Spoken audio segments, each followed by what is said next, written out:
participando do nosso fórum. Hoje a gente tem um convidado muito especial, o professor Argos.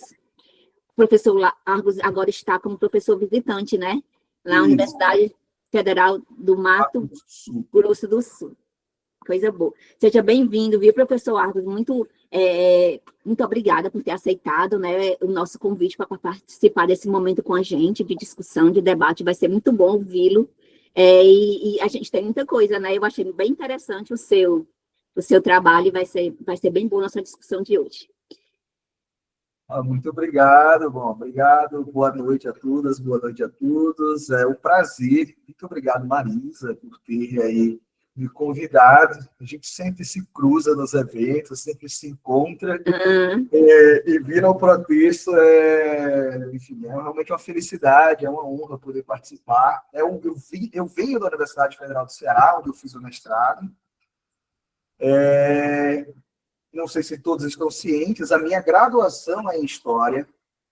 Aí, na especialização, eu fiz também a especialização em Ensino de História, e no mestrado eu fui para Linguística, na Federal do Ceará, no PPGL, e depois eu fui para a UFMG, no pós-lim, fiz meu doutorado lá, e tenho, assim, eu estou agora, se considerar que aqui, como professor visitante, eu também desenvolvo uma pesquisa, que se equivaleria a um pós-doutorado, eu desenvolvo uma pesquisa aqui na instituição, seria meu 5º pós-doutorado. E aí eu estou realizando nos últimos 10 anos pesquisas especificamente, mais ou menos 2015 ali, eu comecei a perceber a saída de 2013, tentamos entender tudo aquilo, em 2015 eu vi pessoas no meio das ruas pedindo ditadura militar e para E ali eu disse, olha, tem algo aqui, eu sou historiador, eu sou linguista, eu sou, em específico, analista do discurso, trabalho com o campo francês, pechetiano, e aí eu lancei um projeto naquela época e venho desenvolvendo aí já há 10 anos uma pesquisa com várias categorias distintas, eu vou apresentar e reportar aqui hoje, como se fosse algo dos últimos 2 ou 3 anos, que eu migro do logos, do problema argumentativo do logos, da palavra racional, da argumentação e persuasão, para o mitos. Então, eu parti do pressuposto de que,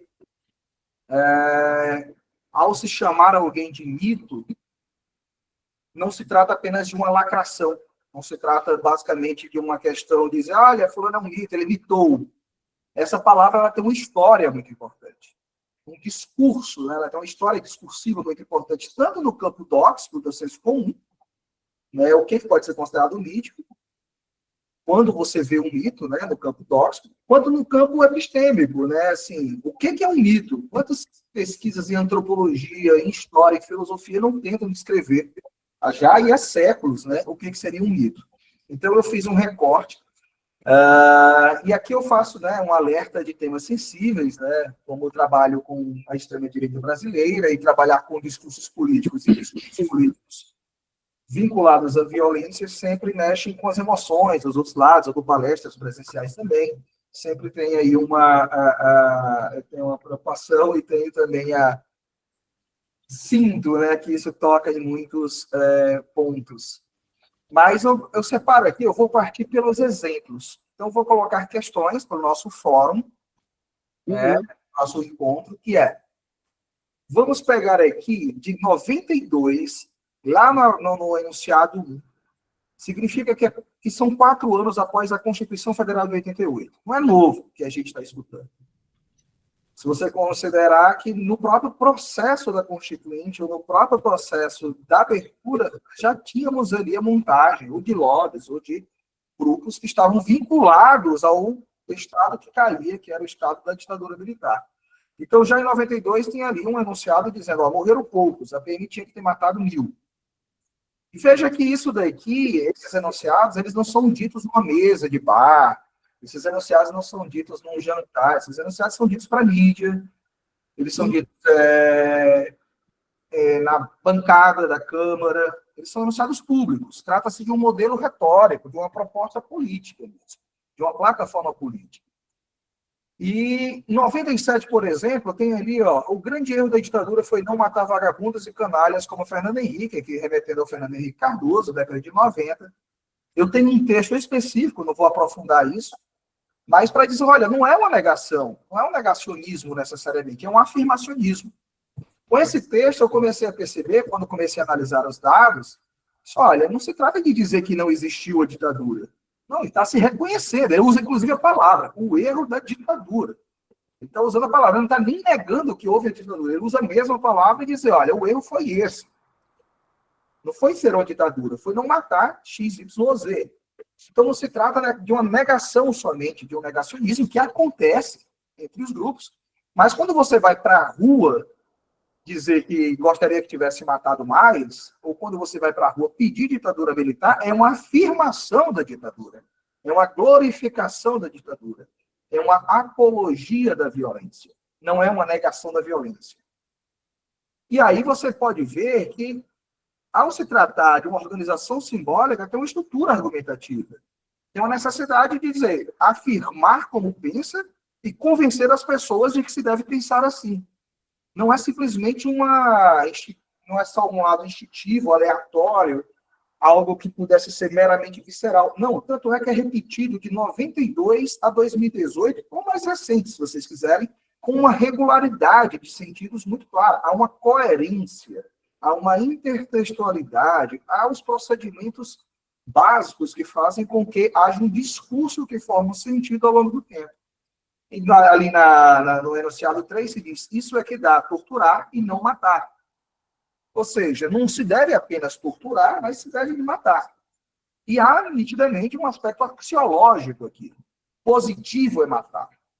O moralmente bom seria matar. O certo seria matar. Há um argumento, há um dever ser, há um deôntico, né, que deve ser colocado. Acho mesmo que vagabundo tem que ir para a vala, para o pau de arara e por aí fora, e infelizmente só mataram 7 onças no Carandiru, retomando aí o famoso caso, né, do massacre do Carandiru. O erro da ditadura ele retoma, foi torturar e não matar, em 2016. E ali no 6, o policial entra, resolve o problema, e se matar 10, 15 ou 20, ou com 10 ou 30 tiros cada um, ele tem que ser condecorado, não processado. Ou seja, ele merece a glória, né? Veja que eu estou trabalhando com mitos, né? Ele merece a memória imemorial, ele merece a honra, ele merece a valorização social, ele tem que ser condecorado, ele merece um símbolo, um capital simbólico para dizer, você fez o certo e deve continuar a fazer. E aí nós temos a condensação, mas poderíamos continuar essa cadeia iniciativa por muito tempo. Brasil acima de tudo, Deus acima de todos. Aí eu começo, geralmente, as falas com as perguntas, né? A gente partiu das materialidades, eu gostaria de pensar algumas perguntas. Vamos nos colocar no lugar do analista. É claro que aqui somos cidadãos, e é claro que temos posicionamentos de mundo. E aqui me interessa ver, mais ou menos, aqui eu não vejo a tela do grupo. Ai, Argos, fui eu que levantei a mão. Mas como... Diga, pode ser. Eu posso falar? Naquela última que você colocou ali, né, do Brasil, o slogan da campanha do Bolsonaro, né? Brasil Sim. Acima de tudo, Deus acima de todos. A gente já vê essa fusão, né? Essa Isso. Fusão do militar, dessa violência militar, e, ao mesmo tempo, do fundamentalismo religioso. Aí. Essas duas coisas já estão... Pode dizer. Esse é o fundamento do que eu tentei buscar nesse texto da virada moral, né? O Bataille ele vai dizer, olha, o fascismo é a junção do militarismo com o fundamentalismo.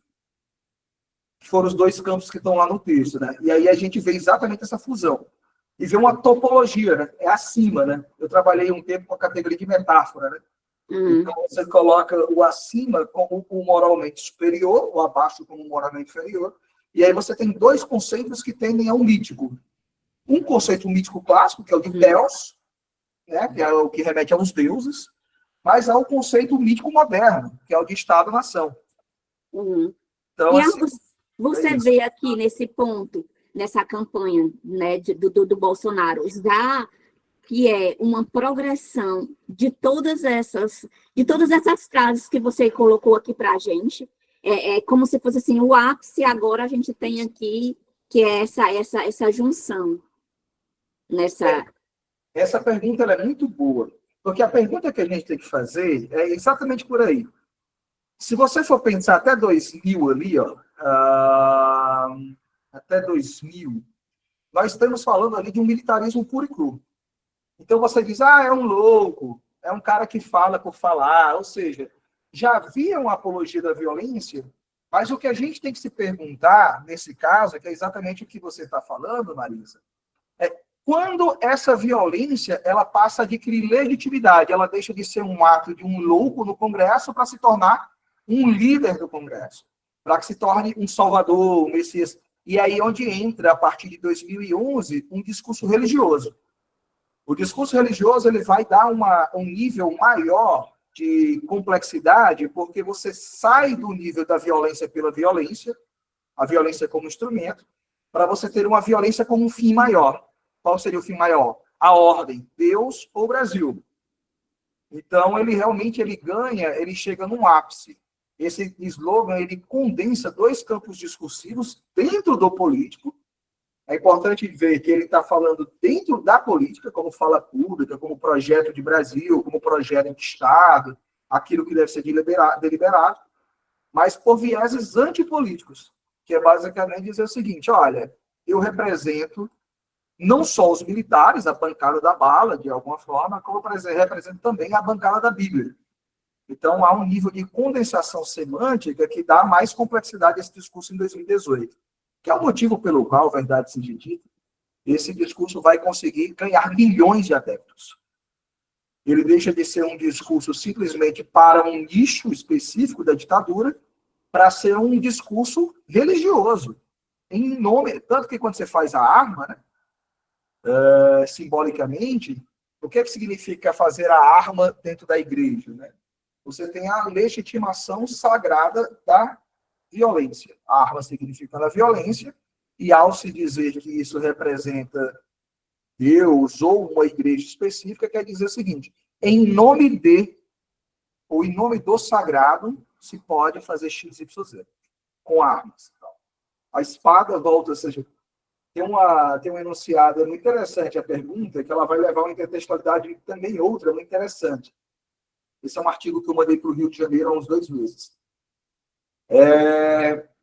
Quando a gente estava no processo colonial, e aí no Ceará, eu trabalhei com história de Ceará, eu fui professor de história de Ceará durante o tempo que eu estive aí, você tem entre a cruz e a espada. Os povos originários, eles tinham o seguinte, ou nós vamos para os aldeamentos, ou nós vamos para a guerra. Quando você faz o símbolo da arma, juntando quase com a cruz, você diz o seguinte, não é entre a cruz e a espada, é a cruz hífen espada. Ou seja, a espada é uma cruz e a cruz é uma espada. Você entra no nível das cruzadas, né?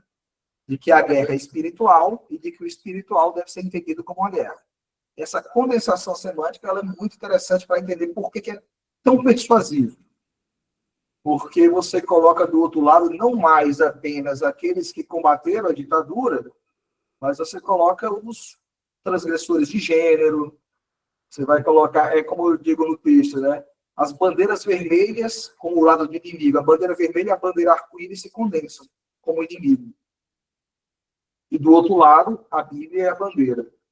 Do lado do discurso fundamentalista militarista. A Bíblia e a bandeira se juntam, e do outro lado, quem é o inimigo? É o inimigo da década de 60 que se soma agora ao inimigo da ideologia de gênero. Bom, é por aí, Marisa. Fica claro? Muito. Tá ótimo. Tem até também o Fagner colocou aqui, a Alena, eles disseram, seria uma construção, e o Fagner disse, ele entra no nível do sagrado. Isso. Ótimo, porque exatamente, eu acho que vocês captaram todo o projeto de pesquisa que eu faço, esse ponto do mito, os últimos 3 anos, especificamente, eu tenho lido muito sobre mito, no sentido filosófico, histórico, antropológico e literário. Eu estou relendo a Ilíada. E algumas epopeias, que é um outro texto que vai sair para Ampol. Eu estou dizendo que, na verdade, o fundamento discursivo disso tudo é a narrativa epopeica. Os militares passam a se colocar como se fossem a saga do herói, para salvar um povo. E isso é um outro texto que vai sair do capítulo de livro agora do livro da Ampol, com o grupo da Ampol. Então, o que a pergunta aí coloca? O que eu comecei a voltar? Eu voltei há milhares de anos para tentar entender duas experiências humanas que parecem ser universais. Uma é a experiência do sagrado, ou seja, de uma experiência de que existe um topos, um lugar acima de todas as partes, que seria intocável e que teria um poder, seria um poder nítido, aquele poder de dar a palavra, inclusive, de criar as coisas a partir do nada, de transformar a causa em ordem. Isso é basicamente o sagrado. E aí eu voltei para entender outra experiência, que é a experiência que também parece universal, que é a experiência da violência. Ou seja, por que causamos sofrimento? Ou porque sofremos. Ou porque causamos ou porque sofremos.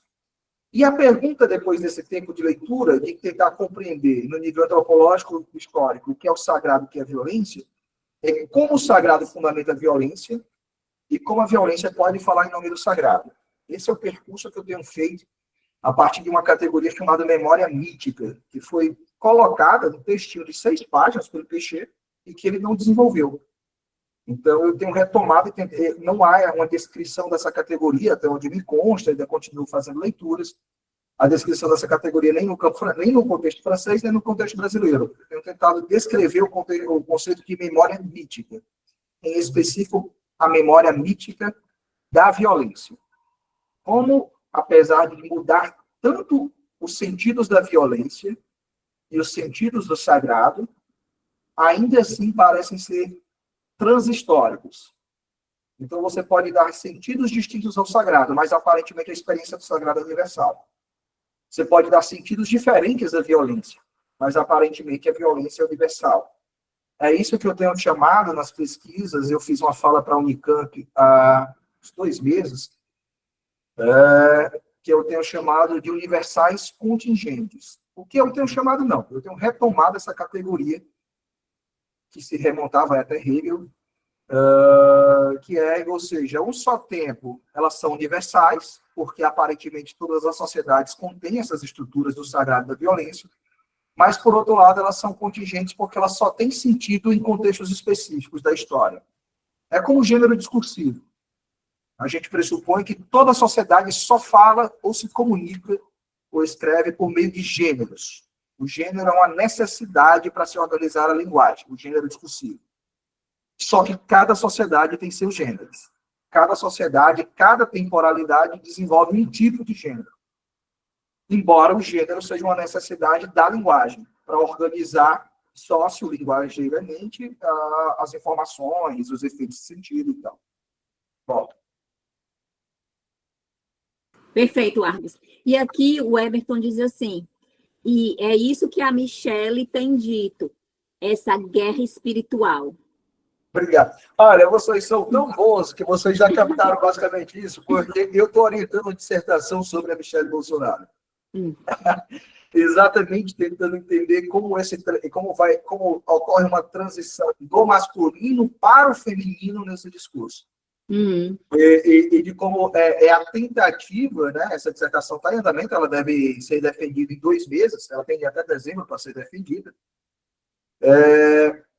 Mas é basicamente como você pode revitalizar esse discurso por meio de uma posição agora feminina, mas uma posição feminina que seja patriarcal, porque ela reafirma a patriarcalidade por meio de uma autoridade de voz feminina. Então, a ideia não é que o feminino ocupe esse lugar como forma de subverter essa lógica da virilidade, da violência varonil, que é o que a gente vai herdar desde os gregos. Mas ela vai requentar esse discurso e vai tentar dar uma nova autoridade a esse discurso. Esse é um trabalho muito legal que está sendo produzido aqui, que eu tenho orientado e que vai pegar exatamente os dados já do que seria o projeto em sequência disso que a gente pode chamar de bolsonarismo. Inclusive, Argos, essa coisa dessa Michele, né, como o Everton colocou, ela vem retomar, eu acho, essa memória com esses velhos mitos, né? Tipo, pureza, o bem e o mal, o Perfeito. sacrifício, o herói, a mulher submissa, né? Eu acho assim que ela vem trazendo aí esse ethos, né? Desta mulher que fica nesse lugar, ao mesmo tempo que ela está na política, mas ela está, na verdade, a serviço, né? A serviço de uma coisa maior, que aí vem o sagrado, vem o religioso para retomar esses velhos, né? Essa memória, de retomar essa memória mítica mesmo, do que é ser o herói, do que é ter pureza, que isso tudo foi, né? Que é o discurso do mal, né? Que a gente tem o do bem e o do mal. Então, eles estão, né, cidadão de bem, né? O Everton levantou a mão também. Deixa eu só falar, Everton, depois o Argos fala, retoma tudo que a gente falou. Pode dizer, Everton. Tá bom, Marizinha, muito obrigado. É muito interessante que o professor tá colocando em pauta, porque a Michelle, nesse discurso dela, ela se volta mais para o público cristão. E como eu cresci na igreja, geralmente a mulher ela não tem lugar de fala na igreja protestante. Quem tem lugar de fala é o homem, né? O homem que é o pastor, que é o que prega, que é o que manda. Só que esse papel, como até o Fagner colocou, de teólogo, dessa guerra santa, é isso que ela tem feito e tem infiltrado na cabeça das pessoas, né? E é um ponto do bolsonarismo, porque a Michelle, e eles falam isso, porque eu sigo redes que falam sobre isso, a Michelle se tornou a capitã. Sem o Bolsonaro, ela se torna a capitã, a pessoa mais importante. E aí se torna até um problema, né? Porque o discurso do Bolsonaro é um discurso contra a sociedade, contra tudo aquilo que, se você estudar uma Bíblia bem aprofundada, é tudo contra aquilo que a Bíblia prega. Mas eles ainda continuam pregando, ensinando esta guerra santa. Ela foi uma igreja, não me lembro se foi no Rio ou se foi em Brasília, e foi lá e disse que tudo que o marido dela estava passando era uma guerra espiritual. Infelizmente, muitos cristãos, eu digo isso por experiência própria, porque eu cresci dentro da igreja, eles são fanáticos. Então, quando a mulher do ex-presidente vai lá dizer que está tendo uma guerra espiritual, vai todo mundo para cima, porque acha isso interessante. Então, esse ponto que o professor colocou sobre essa guerra espiritual, né, cruz e a espada, é muito interessante. A gente está vendo isso de perto, e principalmente no ambiente digital, onde acontece esse maior embate. É muito boa essa sua colocação, Elton. Inclusive, eu vou passar os links do Google Meet também para a Marisa. Para quem se interessar, o Lucas Nascimento vai fazer agora, na sexta-feira pela manhã, ele lançou um livro chamado Veneno da Língua, e ele está trabalhando exatamente, ele está aqui tentando construir, ou seja, sair do modelo do veneno, de como produzir o ódio dentro da linguagem religiosa, para produzir o contra-veneno. Aí ele vai dar um mini curso para a gente, chama Linguagem Evangélica na Política. E aí ele está pegando dentro dos próprios discursos evangélicos, né, dentro de próprias lideranças evangélicas, também o antídoto. Então, o que a gente tem tentado fazer, e eu tenho trabalhado muito com o grupo dele, que é a Universidade Estadual de Feira de Santana, tem ido para muitas bancas de mestrado e doutorado, e ele agora vem para cá, e eu fiz uma entrevista, eu concedi uma entrevista para a Unicinos, que eu vou enviar aqui no chat depois, sintetizando 10 anos de pesquisa. Ela ficou um pouco longa, mas eu toco nessas questões. A gente toca tanto no modo como o sagrado pode fundar uma lógica da guerra, como, e esse é um mini curso que eu vou dar em novembro aqui, como o sagrado pode fundar uma ética do cuidado. Ou seja, quando você diz que algo é sagrado, então eu digo lá que o seu direito de se expressar é sagrado, digamos, ou eu digo, por exemplo, que o direito à terra, ou eu digo o direito à saúde, quando eu digo que o direito à natureza é sagrado, para a gente pegar também, quem tem feito muito esse debate são os indigenistas, Ailton Krenak, Helena Potiguara, nós estamos pegando o do Piauí, o contracolonial, Nego Bispo.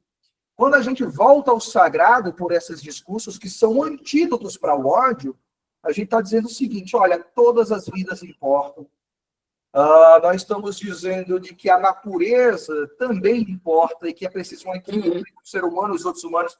Então, a mesma fonte do sagrado, ela pode fundar tanto uma retórica da guerra, que é que eu apresento aqui agora, uma apologia da violência, como ela pode fundar, e isso eu também tenho trabalhado, uma ética do cuidado, ou uma retórica que eu chamei em um texto que veio para Goiânia recentemente, uma retórica da paz. Embora o conceito de paz seja um conceito muito ambíguo, porque esses grupos falam de pacificação. E, curiosamente, quando esse conceito de pacificação, ele é utilizado por Caveirão, no Rio de Janeiro. Né? Então, pacificar pode ser um conceito... O Duque de Caxias, que é o patrono do Exército, ele é chamado o pacificador. E se você ler história, vai ver que o que se ocorreu no século XIX, a pacificação ela foi um processo de extermínio de toda e qualquer revolta, de uma maneira, assim, uma cifra, se você pegar, sobretudo, quando ele foi para a Bahia, quando ele foi para Maranhão, quando ele foi para o Pará, foi de um extermínio imenso. Mas a paz, no sentido de uma negação da violência, sim, é possível a gente voltar ao sagrado, entender o lado positivo, digamos assim, da não violência. E são muitas questões que vocês estão colocando interessantes. Uma questão que é muito interessante. Opa. Posso só fazer uma pergunta? Claro. Pode ser, claro. Obrigado. Então, só para no início da tua fala, tu disse que falava desse lugar da análise do discurso mais pechetiana, né? E, inclusive, esse não é o meu lugar, então não sei quase nada a respeito. Mas só para eu entender, para pensar não sei se uma reverberação, seja a partir de um contínuo do sagrado e da violência, como você colocou, ainda que contingente, né, e sensível a cada contexto cultural, mas essas práticas, elas parecem que são retomadas ou retroalimentadas, enfim. Mas para você pensar tudo isso e propor tudo isso de uma perspectiva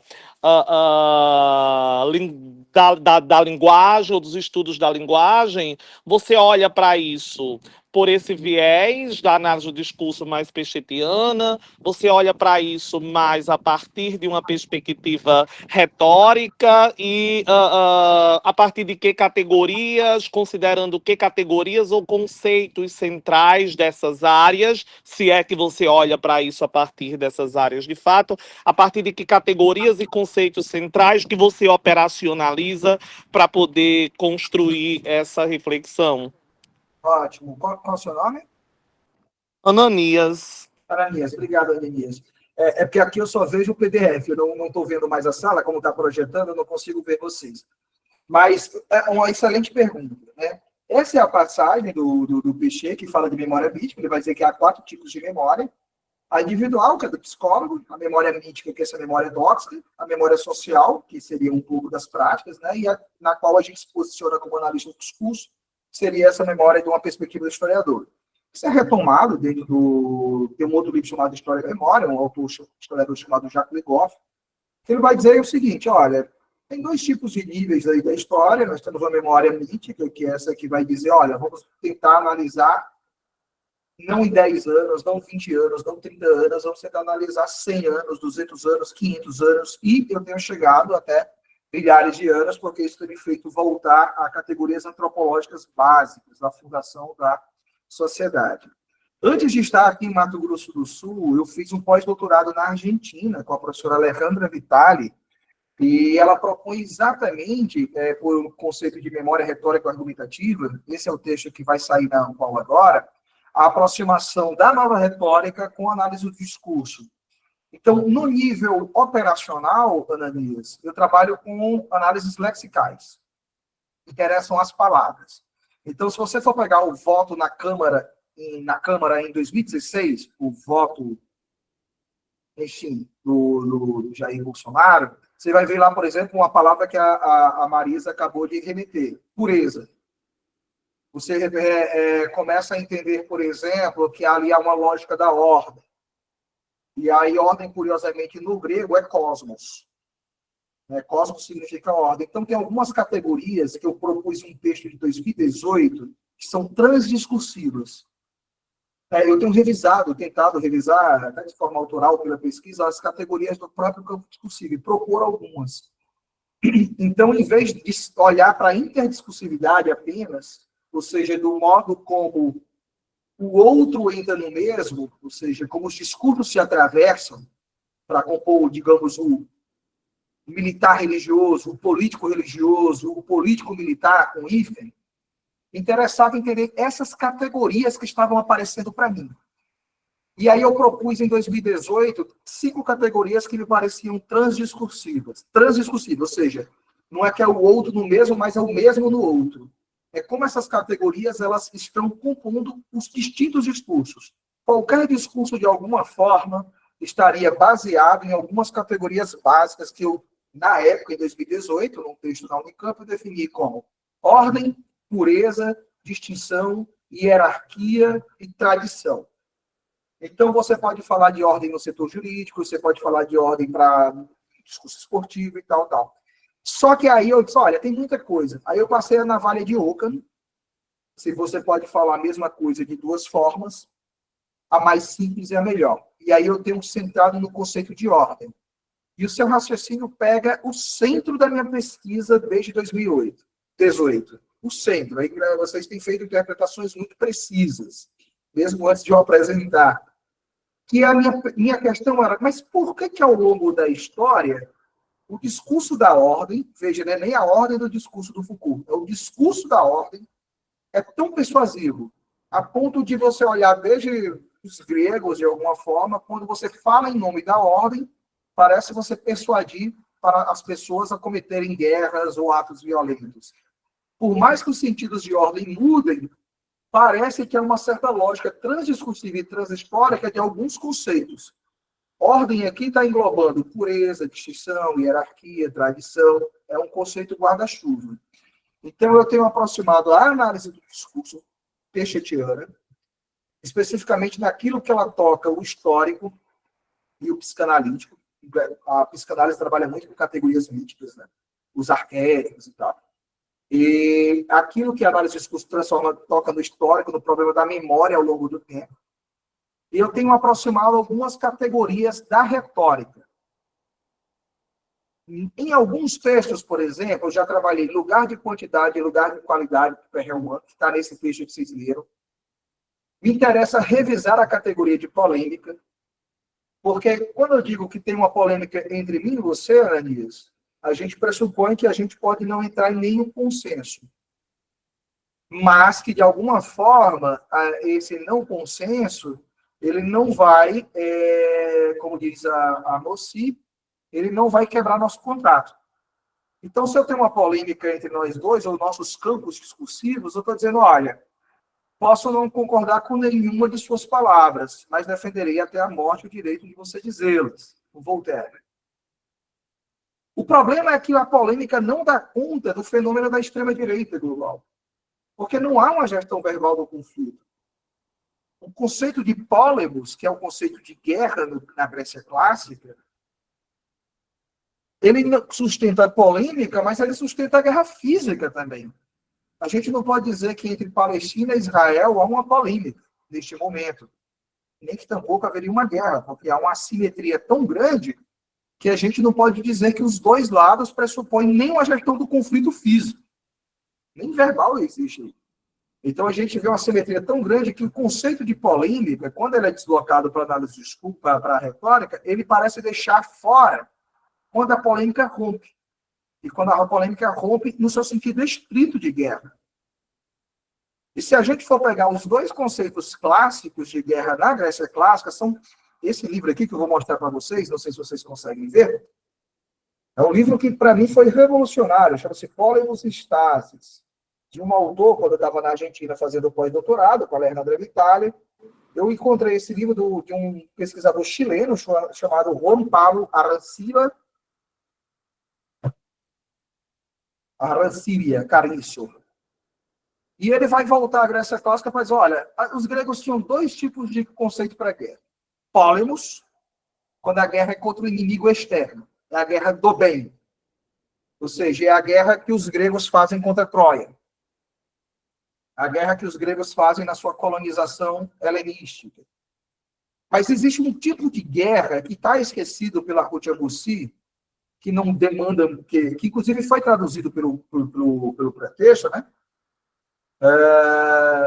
Que é o estasis. Estasis é quando a guerra é ruim para os gregos. Quando é que a guerra é ruim? Quando ela é fratricida. Quando são uns matando os outros dentro do mesmo grupo. Quando essa guerra está expurgando a violência para o exterior, ela é considerada boa para os gregos. Eles não têm nem negação moral dessa guerra. Política e guerra dos gregos estão muito vinculadas positivamente.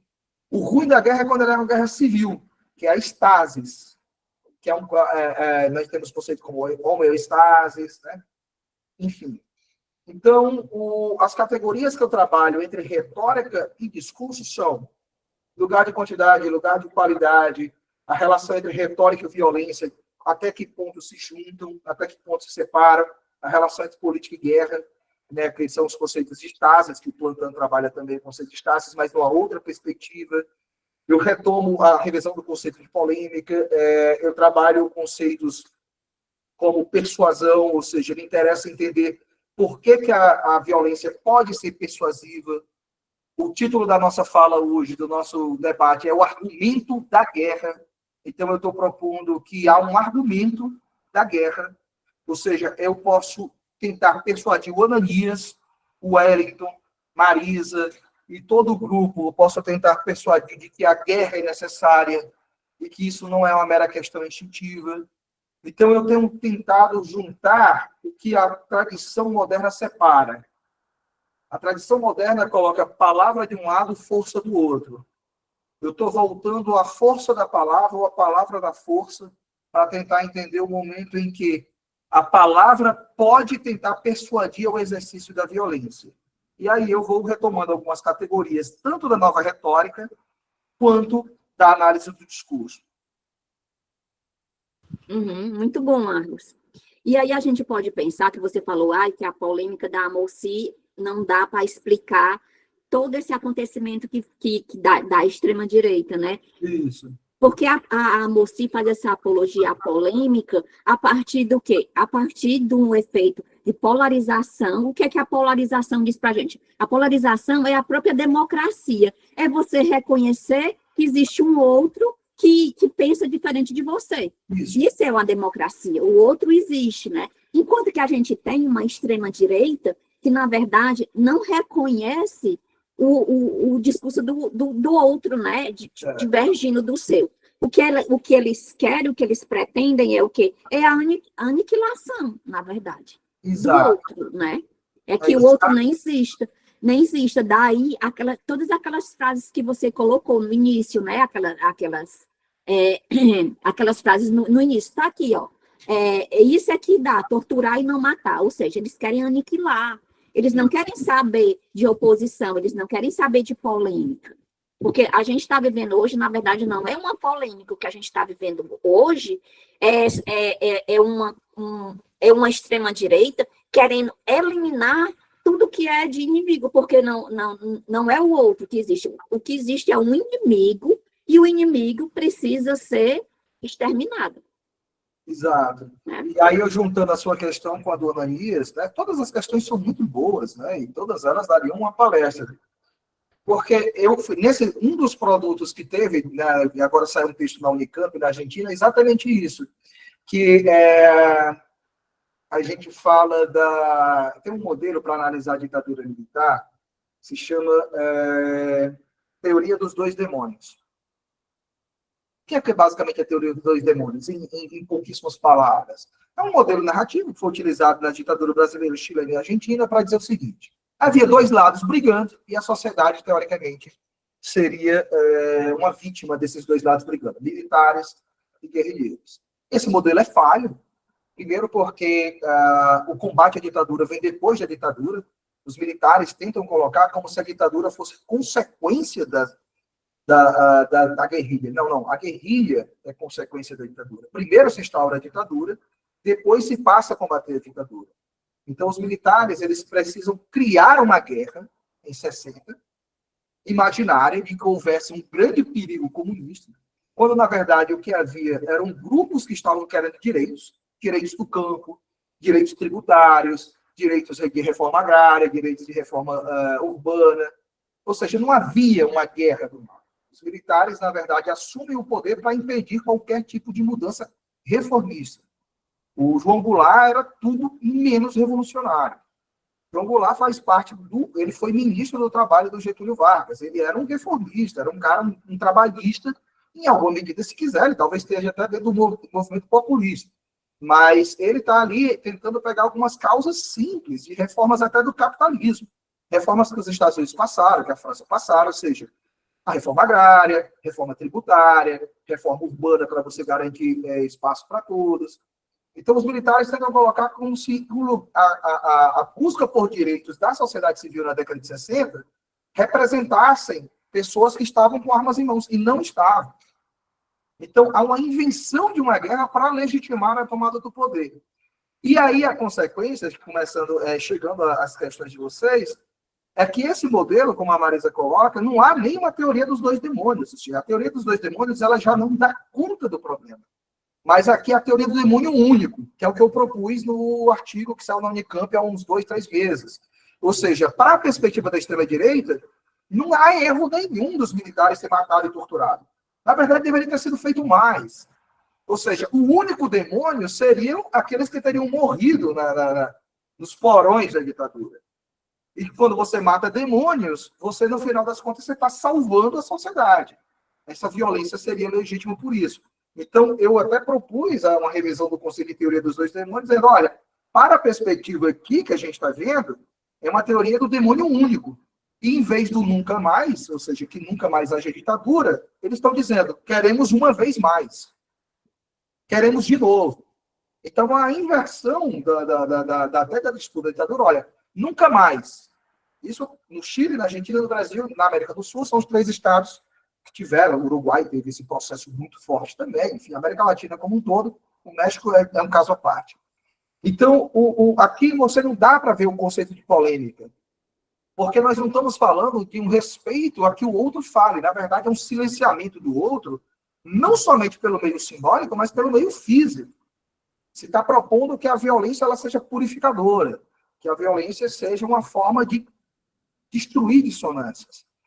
E aí, voltando também à pergunta do Ananias, em 2019 eu lancei um texto que eu retomava, Ananias, das categorias retóricas, as refutações aristotélicas. O Aristóteles ele tem 2 tipos de refutações. Digamos que eu e você estamos debatendo, Ananias. Existe uma forma, uma refutação heurística, que é o típico da refutação acadêmica. A gente quer construir algo. Eu refuto o que você está dizendo, mas o meu objetivo maior é que nós dois construamos algo que seja positivo. Então, na academia, a gente tem muitas refutações acadêmicas, as refutações heurísticas. O Aristóteles coloca um outro tipo de refutação, que é a refutação erística, que vem do conceito de guerra, de Eris, da deusa Eris, que está lá na Moci e que também está no texto que eu enviei para vocês. A refutação erística ela é muito típica, por exemplo, do discurso político, porque quando você vê um debate político na televisão, o lado A e o lado B não vão, em momento algum, concordar um com o outro. A rigor, eles nem estão dialogando entre si, eles estão dialogando com um terceiro. Quando eles, em momento algum, eles buscam construir conjuntamente uma posição. Eles querem destruir uma posição do outro para conquistar o público, que é o terceiro.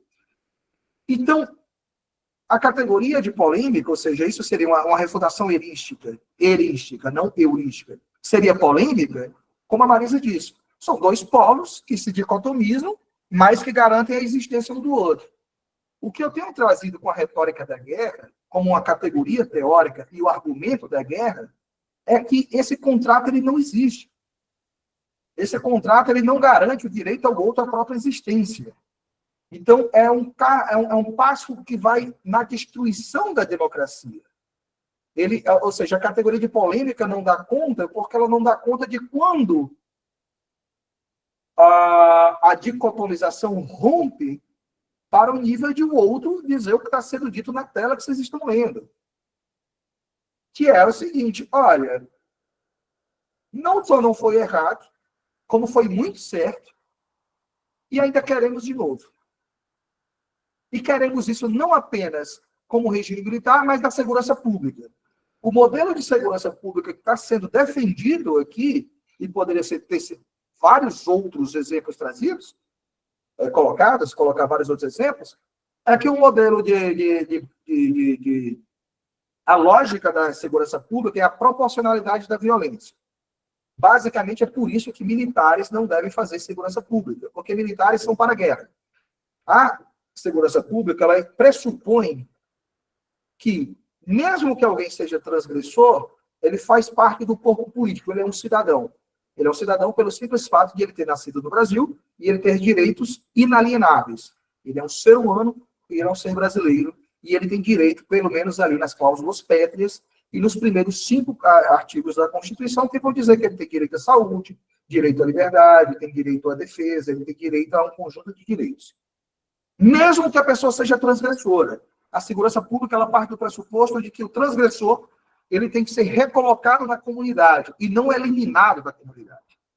Quando leva a lógica da guerra, inclusive para a segurança pública, o que a gente vê no Brasil, sobretudo, enfim, vocês têm dimensão do que eu estou dizendo, a gente vê uma segurança pública que vai dizer o seguinte, o policial entra, resolve o problema, e se matar 10, 15 ou 20, com 10, 30 tiros cada um, ele tem que ser condecorado e não processado. Ou seja, a função do policial passa a ser uma função de carrasco. Ele passa a ser uma função de eliminação de qualquer dissonância. E veja, o crime ele tem que ser punido, mas ele é regulamentado na Constituição. É por isso que a pessoa tem o direito à defesa, tem o direito ao contraditório, ou seja, é crime porque está rompendo com uma lei, mas ele está dentro da lei para ser julgado, e você afere dosimetria, você afere tipificação criminal, você afere agravantes ou atenuantes. O fato de alguém cometer um crime não quer dizer que ele possa ser eliminado como seria na guerra. Então, o que eu tenho proposto como retórica da guerra é uma proposta de quando a polêmica falha em relação ao modelo posterior, que é o modelo em que a eliminação do outro, como a Marisa disse, é a regra, e não aquilo que seria a exceção. Em casos dos Estados Unidos, você tem pena de morte, e no Brasil não há, salvo em casos de guerra, curiosamente. A pena de morte ela tem uma tipificação na Constituição Federal, em casos específicos, mas em situação de guerra, mas ela não é para civis, em contextos normais. Embora isso ocorra pelos estados de exceção que vivem pessoas em periferia, pessoas que não estão ali asseguradas os seus direitos como cidadãos. Bom, então aqui o debate vai envolver história, direito, linguística, argumentação.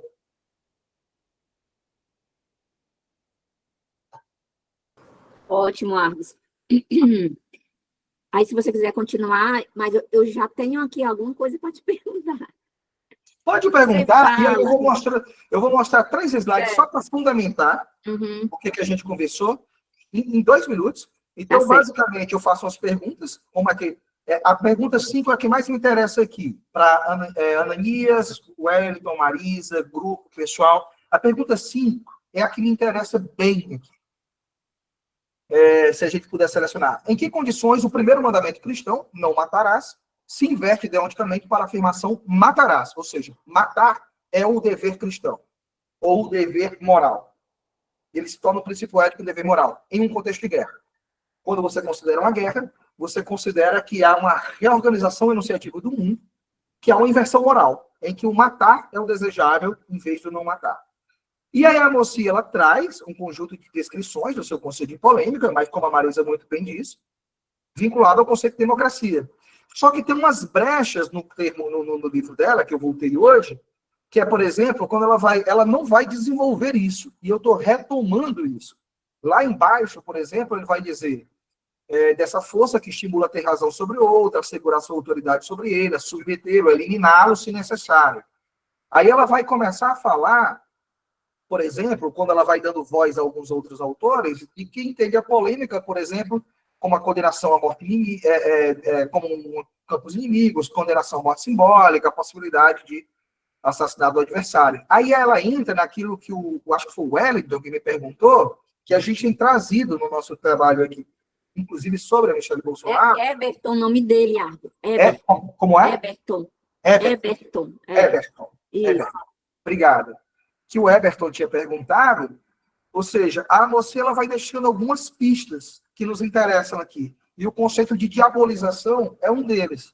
Ou seja, de quando você demoniza o outro, e aí você tem uma transição do contexto político, que seria público e laico, para um contexto sacro. São passagens que eu tenho reaproveitado para fazer uma teorização sobre a retórica da guerra. Aqui é o autor que eu mostrei para vocês, ele volta à Grécia Clássica para dizer que guerra e política estavam intrinsecamente vinculados na sociedade grega. Então, havia o guerreiro cidadão. E deixa eu ver o que eu coloquei mais aqui. Eu falei da memória, falei da proposta da Alejandra Vitali, que eu fiz um pós-doutorado com ela na Argentina, e eu dei um curso na Universidade de Buenos Aires, na pós-graduação, exatamente falando sobre a retórica da guerra. Em espanhol, tá? Bom, o curso foi em espanhol, mas retórica da guerra, mito e fascismo no Brasil contemporâneo, o curso que eu ministrei na pós-graduação da UBA, retomando essas categorias, e, enfim. Aqui, Ananias, é interessante ver como a guerra ela produz impactos, um sentimento de comunidade, ou seja, você se prepara para um sacrifício e te faz sentir que essa morte ela é uma morte, inclusive, bela, porque você morre em nome do outro, porque você comete violência, mas dentro de uma comunidade que te aceita e assim por diante. E aqui é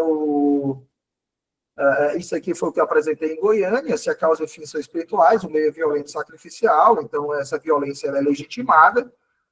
Aí eu pego uma expressão chamada guerra espiritual, e aí eu quebro, eu quebro ali para entender qual o sistema, o campo semântico, Ananias, eu trabalho muito com categoria de campo semântico, que dá essa guerra espiritual, então ela é uma guerra cósmica, sagrada, pura, divina, ritual, sacrificial, expiatória, moral, justa, prudente, sábia, ou seja, retoma conceitos da Grécia clássica, da frônesis, da arete, da retórica aristotélica, e em nome do bem e da ordem. E esse é o último slide, que eu tento sintetizar para debate, ou seja, qual é a relação entre discurso mítico e violência? A memória mítica performa a origem da violência expiatória, que é a violência do sacrifício inicial, e as sociedades parecem fundar a moral pela ideia do sacrifício, funda-se ali o nós. Quem pode falar isso, né? Ou seja, em nome de Deus, o sagrado ideal social, tudo é possível. Dostoiévski tem uma noite, Irmãos Karamazov, falando que se Deus não existe, tudo é possível. E, na verdade, né, o que está sendo proposto aqui é uma inversão. O Zizek diz isso também, ou seja, em nome desses ideais sagrados, é que a violência é possível. Quem é que pode dizer e enunciar isso no sentido discursivo? Cidadão de bem. E o que significa o cidadão de bem? O bem com maiúsculo ali é aquele que fala, representa, defende os tabus e as normas. O que significaria a retórica da guerra? O argumento da guerra funde retórica e violência, ou seja, não separa, une, aumentando a sua persuasividade, ou seja, é categoria argumentativa, pelo uso da memória mítica. Se você fala em nome de Deus, em nome da nação, em nome do Brasil, em nome do sagrado, você vai poder cometer essa violência sem sentir culpa, sem sentir vergonha. E quais são os efeitos teóricos de trazer a categoria de mito para essa análise? É porque a gente desconstrói exatamente os conceitos que a gente herda, né? Eu apresentei isso também num congresso sobre decolonialidade e contra-colonialidade, que a gente volta o mito, que é uma categoria que foi gestada pelos europeus para tentarem subjugar os povos da África e os povos das Américas, e a gente diz que, na verdade, o mito é uma categoria que dá para explicar a racionalidade europeia. Bom. Pronto, Marisa, pode falar. Agora soltou ouvidos para todas as perguntas.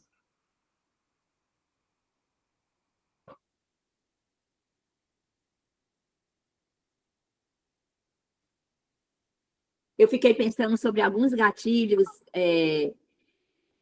Argos, que você fala, né? É tipo a Comissão da Verdade, Isso. o kit sem homofobia, né? Isso. O kit escola sem homofobia, que virou kit gay, né? Isso. E a questão da união homoafetiva também, né? Como isso tudo, né? Como isso foi ressignificado como ameaça existencial nesse discurso da extrema-direita. Porque isso tudo foi, né? Eles pegaram, isso tudo, inclusive, começou com a Dilma, né? A Dilma no poder, uma mulher no poder, né? O que acontece, que é interessante, quando a gente vai pegar esse 2011, todo mundo olha para 2013. E aí a gente olha, quando você vai ler a bibliografia produzida, então, não, todo mundo olha para 2013. Diz, não. Esse discurso, essa fusão discursiva, interdiscursiva, ela acontece em 2011. E o que acontece em 2011? Olha como 2011, acho que são 5 fatores que eu vou tentar lembrar. Comissão da Verdade. Os militares passam a dizer, olha, ela perde os militares voltam à cena política dizendo, olha, estão tentando revisar a história da ditadura. E aí eles têm um grande medo de que se perca a anistia, que foi a anistia, basicamente a anistia é para os militares, porque no final das contas, quem foi punido pelos militares já foi punido. Muitos deles morreram. E a gente não considera, por exemplo, os milhares de indígenas que morreram nos processos de expansão de 64 a 85. Os territórios, né? E eu estou no Centro-Oeste, eu estou em Mato Grosso do Sul. O território do Centro-Oeste ele vai ser expandido exatamente durante a ditadura militar. Porque é o momento que a Embrapa vem, começa a criar as culturas, né, da soja, desenvolver sementes, e essas terras que não seriam tão a priori ou agricultáveis, elas se tornam, e há toda uma expansão da fronteira agrícola daqui e para o Amazonas, né? Que ainda hoje acontece. Essa fronteira agrícola está sendo expandida para o Amazonas. Então, tem a Comissão da Verdade, aí nós temos ali a própria Dilma Rousseff, o fato de ser mulher e ter sido ex-combatente da ditadura. Nós temos o reconhecimento do casamento homoafetivo pelo STF. Nós temos a possibilidade de instaurar um debate sobre o combate de violência de gênero nas escolas, que é o programa Escola Sem Homofobia, que eles vão renomear Kit Gay. E existe uma outra coisa pouco falada, que tinha sido colocado o Plano Nacional de Direitos Humanos em 2010. E esse Plano Nacional de Direitos Humanos ia expandir muito direitos sociais. Inclusive, é a base da expansão do programa Escola Sem Homofobia. Então, há uma resistência a isso. Então, em 2011, há aquilo que a gente chama de um acontecimento discursivo. Há um antes e há um depois de 2011. 2013 vai dispersar esse discurso nas ruas. Mas 2011 a 2013, você já vê no Congresso Nacional o começo do cruzamento entre militarismo e fundamentalismo, entre bancada da Bíblia e bancada da bala, na composição de um discurso de uma guerra que é física, e eles vão usar muita violência urbana para dizer isso, e uma guerra que seria moral. Você tem uma mulher no lugar do poder, essa mulher é uma ex-combatente da ditadura militar, e ainda está propondo que se comece a debater a violência de gênero nas escolas, levando para aquilo que seria o reduto, teoricamente, da pureza, que seriam as crianças, ou seja, as crianças não poderiam debater gênero e sexualidade, porque isso poderia macular o seu processo formativo como ser humano. Então, eles invertem tudo isso e ali se começa a criar uma ideia de uma guerra que vai fortalecer em 2018, 2015. E aí está aí, sendo novas capas, novas máscaras, continua no Brasil atual. Como a gente estava conversando com o Everton. Ananias. O Argos, tu disse uma coisa bem importante, né? Quando tu relacionou essa retórica da guerra, há uma relação entre retórica e violência, né? Tu comenta que essa retórica da guerra, ela resulta dessa articulação entre retórica e violência.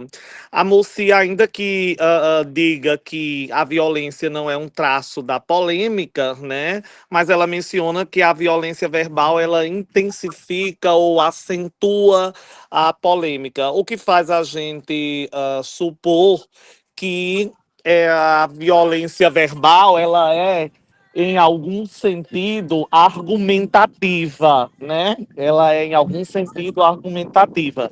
E aí eu te pergunto, quando você menciona que o argumento da guerra resulta de uma articulação entre a retórica e a violência, tu tá falando só da violência verbal ou da violência como um todo? E se pensando a violência de modo geral, a violência como um todo, a gente pode dizer que ela é persuasiva, que há persuasão na violência, já que a violência trabalha muito mais com coerção do que com coerção do que com persuasão ou convencimento, por exemplo, né? Mas muito mais com a coerção. E a outra questão que eu ia perguntar para ti, em algum momento no início da tua fala, você falou que trabalhava com dados mais quantitativos também, né? E aí eu até, não sei se eu confundi, mas para mim em algum momento tu falou isso, também fazia alguma análise mais quantitativa. E aí, se tu puder falar um pouquinho sobre como que tu faz isso, também seria legal. Obrigado, viu? Obrigado, Ananias. Marisa, você quer perguntar ou responde? Eu acho que tem tudo a ver com o que o Ananias falou aí. Então, Argos, você acha que a gente pode falar, pensando em Perometeca, né?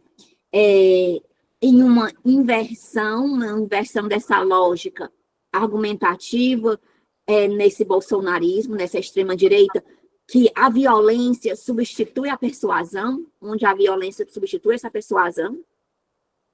As perguntas são ótimas, né? Obrigado, Ananias, e obrigado, Marisa. Vamos por partes. Tem uma passagem no Nova Retórica, Perelman e o Brecht TK, que é exatamente retórica e violência. Ou seja, como um se opõe ao outro. A Ruth Amosi, quando ela pega o conceito de polêmica, e polêmica vem de polemos, e polemos significa guerra, ela vai tentar dar uma positividade à polêmica. Ela vai tentar deslocar do campo da guerra física, que um mata o outro, ou seja, a guerra de Troia, sei lá, que você tem milhares de mortos, para dizer que a polêmica ela pode fundar uma certa positividade de democrática. Ou seja, nós temos uma guerra verbal que pode ou não se utilizar, é uma modalidade, né? Pode ou não se utilizar da violência verbal, mas a violência verbal potencializa. É como se eu tentasse fazer, Ananias e Marisa, e a condição limite em que violência e palavra se juntam, retórica e violência se juntam, guerra e política se juntam. E aí eu tenho revisado, para além do contexto moderno, que separa isso, né, a partir da modernidade de guerra e política separa, mas eu tenho tentado revisar, e aí eu tenho voltado à Grécia Clássica para entender como elas se juntam. Para os gregos, por exemplo, a guerra é a política em movimento, e política é a guerra em estado de paz. Então, há uma fusão muito interessante, e aí eu entro num ponto que eu lancei agora num texto que vai sair agora, ele está no Prelo, eu mandei para um dossiê no Rio de Janeiro, da PUC do Rio de Janeiro, foi um convite que eu atendi, de que, para dizer o que é que vocês me perguntaram, que, para mim, a violência pode funcionar como um argumento, e o argumento pode funcionar como uma violência, claro. Então, você pode, num discurso de ódio, Ananias e Marisa, o que é o discurso de ódio, basicamente? Eu digo assim, esses povos, vamos pegar as metáforas, quais são as metáforas que os discursos de ódio utilizam? São as de animalização. Parasitas, baratas, porcos, ratos, né, para pegar o caso do nazismo, viados, que eles utilizam geralmente para fazer uma descaracterização de gênero. São metáforas de animalização. O discurso de ódio ele vai exatamente tentar, pela violência verbal, diminuir o status de humanidade daquele que sofre essa violência, para dizer o seguinte, olha, na verdade, ao cometer uma violência física, inclusive podendo chegar à morte dessa pessoa, você está, no final das contas, fazendo um bem. Você está eliminando um parasita. você está eliminando um ser que é socialmente, que é um câncer social, digamos assim. Então, o discurso de ódio ele faz exatamente isso. Ele é uma violência verbal que tenta descambar uma violência física na medida que ele suspende a culpa e diz, não há culpa, tem que haver orgulho disso. O que você está fazendo, na verdade, é uma positividade social. E a violência pode se transformar em argumento. Vamos pegar o voto de 2016. Como é interessante. Isso está no texto que vai sair agora pelo dossiê da PUC do Rio de Janeiro. Quando você diz assim, faz uma homenagem pública a um torturador, quando você faz uma homenagem pública ao principal torturador e ao único reconhecido dentro de uma sociedade extremamente conservadora, de um judiciário que basicamente não puniu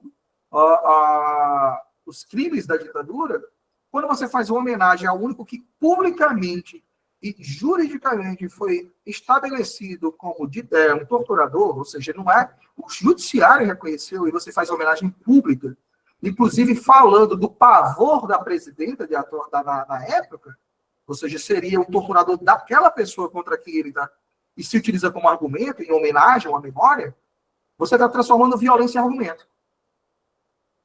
Uma violência física que foi feita nos porões da ditadura, que teoricamente seriam colocadas sob sombras, para ninguém ver, é trazida a público para milhões de pessoas verem, porque tanto contrários quanto favoráveis viram aquilo, acompanharam a Câmara dos Deputados fazerem aquela votação, seja contra, seja a favor. Nós tínhamos milhões, foi um evento que parou o Brasil. Então, você tanto transforma pelo discurso de ódio a palavra em violência física, a palavra violenta em uma violência física, quanto ao retomar a memória da tortura de um torturador e dizer em homenagem gloriosa aquilo, você transforma a violência em palavra. E aí você transforma numa mensagem para um público. Isso é uma mensagem. Isso não deixou de produzir coerência e sentido. Pelo contrário, produz coerência para esse público. Essa textualidade, eu sei que eu estou no campo da linguística textual aqui, essa textualidade ela tem coesão e tem coerência para esse público. Ela tem intencionalidade, ela tem aceitabilidade, ela tem todos os fundamentos que formam a textualidade estão colocados quando você transforma um discurso em violência física, um discurso violento em violência física, e uma violência em discurso. Então, é isso que eu estou trabalhando, a fusão entre o que a gente tem entendido a separar para entender o fenômeno que o analista tem no objeto. E aí eu entro no parte metodológica que o Ananias me perguntou.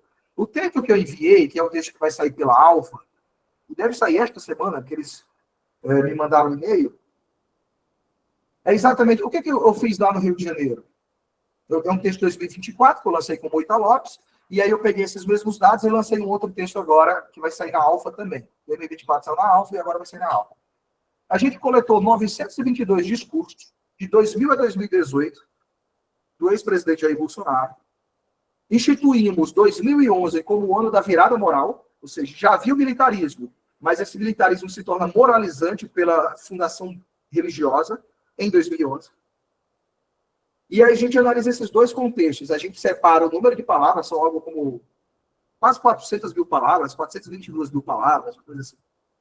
A gente produz uma tabela separando cronologicamente antes de 2011 e depois de 2011.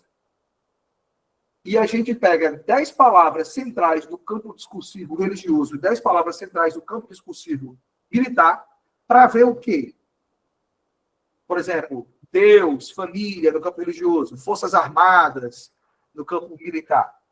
Então, ela se dá temporalmente, né, separa entre antes de 2011 e depois de 2011, e no sentido de contraste discursivo, análise contrastiva dos discursos, o discurso militar e o discurso religioso e o discurso militar.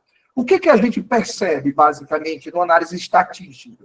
E a gente utiliza um programa chamado Anticont, que é um programa produzido por um professor que está no Japão, disponível publicamente, é gratuito, todo mundo pode baixar, Anticont, Cont com C, que é Anthony Lawrence, é o nome do professor da Universidade Japonesa, que produz um programa que é disponível abertamente para análises textuais quantitativas. E a gente coloca lá, isso, perfeito, Lawrence Anthony. E aí a gente vê o seguinte, em 2010, até 2011, de 2000 a 2011, você tem uma prevalência de uso de mais palavras militaristas do que palavras fundamentalistas, digamos assim. A partir de 2011, as palavras militaristas, elas diminuem e começam a matar as religiosas. Ou seja, elas abrem espaço para que haja um equilíbrio lexical que represente mais o campo religioso. Então, a gente consegue mostrar, por uma análise lexical quantitativa, como o militarismo diminui proporcionalmente nos discursos do Bolsonaro após 2011. Eles estavam muito fortes até de 2000 a 2010, ele diminui em 2011 para que se aumente a representatividade lexical do discurso religioso, demonstrando que há uma fusão entre o discurso religioso e o discurso militarista a partir de 2011, que é o que funda essa nova direita brasileira, essa nova extrema-direita brasileira, que ela está aí desde que o Brasil é fundado, só que sob novas roupagens.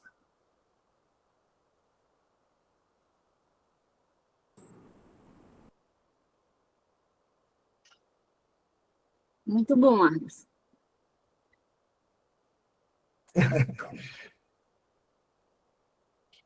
Então, Argos, a gente pode pensar que, diferentemente de Vargas, em 1937, do golpe militar, né, em 64, o Bolsonaro foi ao poder pelo discurso, né? Isso, ele foi ao poder pelo discurso e não por um golpe. Perfeito. Eu vou colocar aqui a entrevista que condensa muita coisa, caso alguém queira. Essa entrevista que saiu dia 9 pela Unicinos, pelo Instituto Humanitas. Ela ficou grande, ela ficou como um artigo, que eu vou pegar nesses vários pontos. E esse acho que é a questão central, viu, Marisa? Se você for pegar Hitler e Mussolini, eles chegam ao poder pela palavra. Hitler e Mussolini, eles chegam ao poder pela palavra. A década de 60, nós temos aí a tomada do poder pelas vias da ruptura, sem dúvida. Não quer dizer que não tenha havido manifestações explícitas pró-ditadura, ou que se pedisse a ditadura, né? A Marcha por Deus e pela Família, ela tinha ela endossa, né, naquela época, todo um movimento conservador crescente. E o Bolsonaro, ele volta, né? O Bolsonaro, queira-se ou não, ele ganha, não somente em 2018, como ele ganha 600 mil votos a mais em 2022. E digo mais, depois da pandemia. O Bolsonaro, em 2018, não tinha tido a pandemia. Que você pode dizer, inclusive, que não viu, não soube. Você tem sempre... Porque no nível moral, quando você diz não soube, você tem um álibi. Eu não sabia. Mas no nível moral, quando você tem consciência de, inclusive isso, a qualificação de um crime no nível jurídico se dá pela sua consciência e planejamento de um crime, que é um debate que está sendo colocado, inclusive agora, sobre o 8 de janeiro, ou seja, é dizer, havia consciência e havia planejamento da ruptura do Estado Democrático. Isso é o que causa a qualificação de um crime de ruptura da ordem democrática. Isso é o nível jurídico. E tem uma intencionalidade, tem uma clareza, ou seja, está nas plenas funções das ideias e planeja para isso. Depois de 700 mil mortos por baixo, porque isso são 700 mil mortos contabilizados. Mas se você for pegar os dados de síndrome respiratória aguda daquele contexto, mesmo dados que não são contabilizados como Covid, você vai ver que é uma seta crescente que nos especula, que podemos especular que esse dado pode chegar a 1 milhão, por exemplo. E não houve, volto a dizer, não é que houvesse somente um negacionismo. Há um afirmacionismo. Não só da ditadura, mas há um afirmacionismo da cloroquina. Há um afirmacionismo de que as pessoas têm que ir para a rua para a imunidade de rebanho. Isso estava claro, isso estava circulando em redes de WhatsApp, isso estava circulando em redes digitais, Isso estava nos jornais da mídia corporativa todos os dias. Nada do que a gente veja nesse ângulo falta palavra. Pelo contrário, há um excesso de palavras. Não se pode dizer, se tem uma coisa que não se pode dizer deste grupo político é que eles mentiram em relação ao que eles estão fazendo. Eles podem não ter sido julgados, mas eles, em relação aos projetos colocados, não mentiram antes de 2018, não mentiram em 2018, não mentiram em 2022. E se você pega os dados de 2018 para 2022, salvo engano, foram 600 mil votos a mais em 2022. Então, nós não estamos falando da falha da retórica, nós estamos falando de uma potencialidade de um tipo de retórica, que é o que eu estou chamando de retórica da guerra.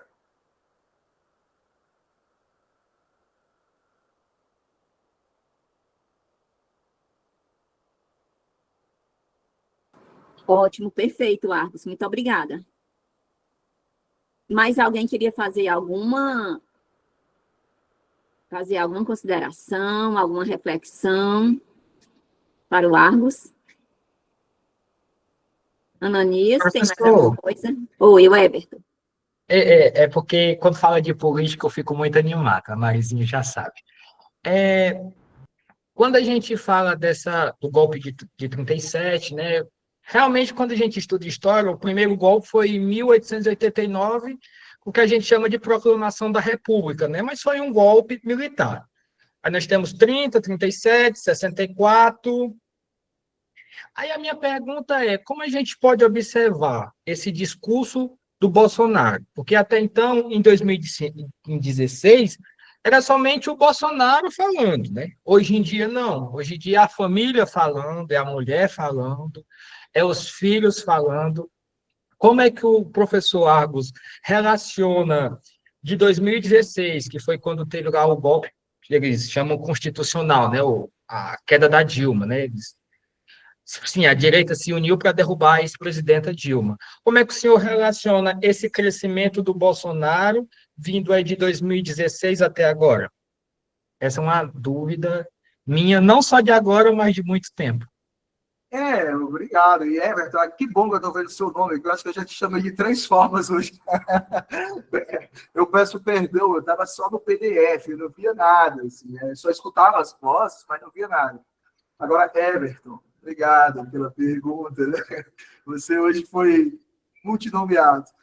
Essa é uma questão muito interessante, porque quando a gente olha para uma figura política, a gente tende a entender ou imaginar que essa figura política é um indivíduo. E aí eu acho que é o ponto do que a gente faz em análise do discurso. Essa pessoa é uma instituição, ou ela está falando dentro de uma institucionalidade. Quando alguém fala, ela fala dentro de um lugar de fala, uma memória, ela remete a uma memória. Nós temos pelo menos 4, Everton, eu vou dizer assim, 3. Dentro do campo político, que seria o 4º, você tem um crescimento de grupos antipolíticos. São 3 grupos que se unem. E apesar de terem suas diferenças singulares, ou seja, esses grupos não se reduzem ao outro, eles se unem em determinadas causas em torno do bolsonarismo. Os 2 primeiros a gente já falou muito. Quando a gente fala, e você falou das igrejas, nós não estamos falando somente do indivíduo, né? Nós estamos falando de um movimento, que são igrejas que têm milhares e milhares, são milhões de seguidores, e que a nossa mediação com quem fala se dá pela confiança também. Então, quando um líder religioso de grande proporção fala algo, para além do logos tem um patos. É a confiabilidade daquela pessoa ali. Ali você está falando uma pessoa que fala em nome de Deus. Então, o alinhamento de grandes igrejas a esse projeto trouxe consigo parcela expressiva, a ponto de você ter palanques dentro desses lugares, de você ter transmissões dentro desses lugares, de você ter circulação de fake news dentro desses lugares, e trazer medos ancestrais sobre sexualidade, trazer medos ancestrais que se queimariam as igrejas, isso. Aqui, o Fagner está aqui. O Fagner é um grande pesquisador disso. Obrigado, Fagner, pela sua presença. Está na Estadual de Feira de Santana. O Fagner fez uma dissertação belíssima, trazendo o conceito de efeito de polêmica. Ele faz essa análise e agora faz uma dissertação interessante, uma tese interessantíssima na Estadual de Feira de Santana. Ele é orientado pelo Lucas Nascimento. O Fagner é uma das pessoas que eu leio também. Ele é um autor. Prazer te ouvir, professor. Felicidade de saber que você está aí desse outro lado. Um outro grupo, para além dos religiosos, né, e veja que são evangélicos, mas há vertentes católicas carismáticas que incorporaram, ou seja, não é só dentro do campo religioso protestante ou evangélico. Então, tem um outro grupo que se vincula muito, os grupos militares e militaristas, ou seja, acima dos militares. É um grupo militarista. É uma discussão de que você vai resolver os conflitos sociais brasileiros pela bala. Então, você tem, Everton, de fato, e eu digo isso na entrevista, nós temos uma crise da violência urbana muito grande. O Brasil realmente tem números de guerra quando se trabalha com violência urbana. São milhares de mortos por mortes violentas, e a gente vê isso nos anuários da segurança pública. Então, os militares, eles envolvem não só os militares clássicos, como eles envolvem isso que nós podemos chamar o novo lugar do discurso militarista, que são as polícias, ou o discurso policialesco, que envolve, de fato, angústias muito fortes da população, que a violência física, né? Então, nós temos aí os grupos que vêm uma infusão do religioso, específico de determinados grupos religiosos, com militares, e os grupos neoliberais. Se a gente pode falar da uberização do mundo, é que nossas relações sociais estão cada vez mais colocadas pela individualização extrema e pela precarização do trabalho. Ou seja, você tem direitos apenas se você receber 5 estrelas. Os direitos constitucionais que são garantidos para o trabalhador, eles têm se esfacelado. E é uma coisa muito engraçada, Everton, e a sua pergunta é muito boa, porque a gente pode ver, nesse caso, o contexto argentino. O contexto argentino não é militarista como o brasileiro. O contexto argentino não é fundamentalista como o brasileiro. Mas ele coloca em jogo o primeiro presidente anarcocapitalista da história, que vem fundamentalmente num discurso de dizer o seguinte: o Estado é o mal. Então, o discurso neoliberal, ele capta, inclusive, quem sofre as violências do neoliberalismo. O que aconteceu na Argentina, Everton? E eu morei na Argentina fazendo essa pesquisa. Isso que a gente chama do discurso contra o Bolsa Família, lá é o discurso contra os planeiros, de planos sociais, planeiros. Então, existia na Argentina um estado de bem-estar social muito bem montado. E isso, dentro da crise, de fato, a Argentina passa por uma crise econômica há pelo menos 2 décadas, quem é que vai ser colocado como inimigo da economia? Não são os de cima que concentram, são os de baixo que recebem planos. Então, há uma reorientação dos ódios sociais para os fragilizados e vulneráveis, em vez de se colocar para a distribuição social. Então, o discurso neoliberal, ele não só funciona de cima para baixo, como ele funciona de baixo para cima.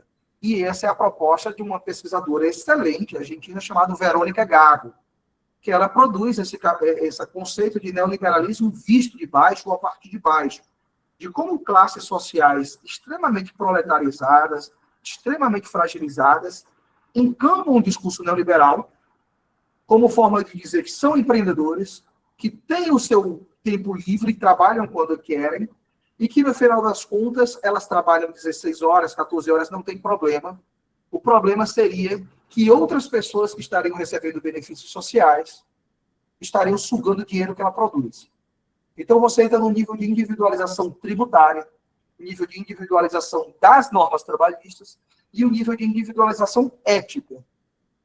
Se você junta militarismo, fundamentalismo e neoliberalismo, você junta o que eu estou chamando de extrema-direita brasileira desde 2019.